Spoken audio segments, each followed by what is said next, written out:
talking about worries about overkill in terms of government spending. And I think they're worried about it. The people are worried. We'll see as we analyze this in the days ahead. I don't think it's irrational. I think it's an argument. I think you have to... I think it's a great message, but I do think that it is irrational because I think that it redounds to conservatives in terms of the political benefit, which makes no sense when you look at the relationship of conservative policies in government and what they've done to the fiscal situation.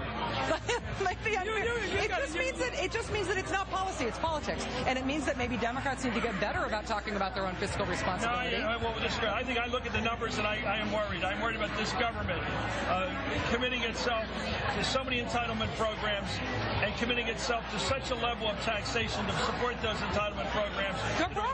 Has Barack Obama raised taxes or cut taxes? I think we're seeing it coming. Yeah. You can't say theoretically he might someday raise taxes and I'm going to vote against people. What is very impressive is what we saw in the last couple of weeks. A candidate came out of nowhere, a state senator. He's attractive physically. I guess that always counts in politics. He has some charisma, some charm. But his big message was, Jack Kennedy cut taxes. We got to be worried and cut taxes. We got to do something on the tax front. And then he came out against the health care bill and said, one thing I'll do if I get elected, I'll vote no. I sign my name now, Scott Brown, 41. I will vote against the tax bill. So voters know two things about this guy. He's going to vote against the health care bill, and he's going to cut taxes. They love it. But here's the thing, though. It's the total divorce from reality. To say I'm the fiscally conservative guy, I'm going to vote against health reform. What does health reform do to the budget, to the deficit, according to the CBO?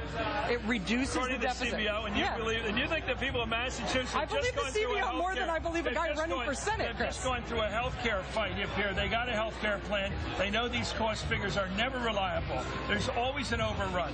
They know the government always underestimates the cost of programs. They know that. On policy, though, to say it's fiscally responsible to not reform health care I'm for health care reform. I'm talking about the voters of Massachusetts and what they did today. I think they voted their concern, which I think is legitimate, about debt. I think they voted with the message, and I think it's a message that is coherent and totally divorced from reality. They made a mistake. Well, I believe they made a mistake. I believe that Scott Brown's policy-based campaigning was dishonest.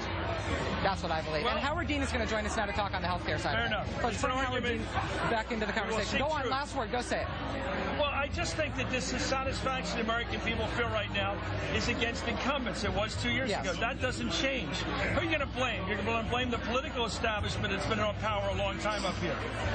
Fairly or not, Martha Coakley comes out of that political establishment. She's not a heavyweight. She's not a big shot. She hasn't been in power a long time. She's done a good job as AG.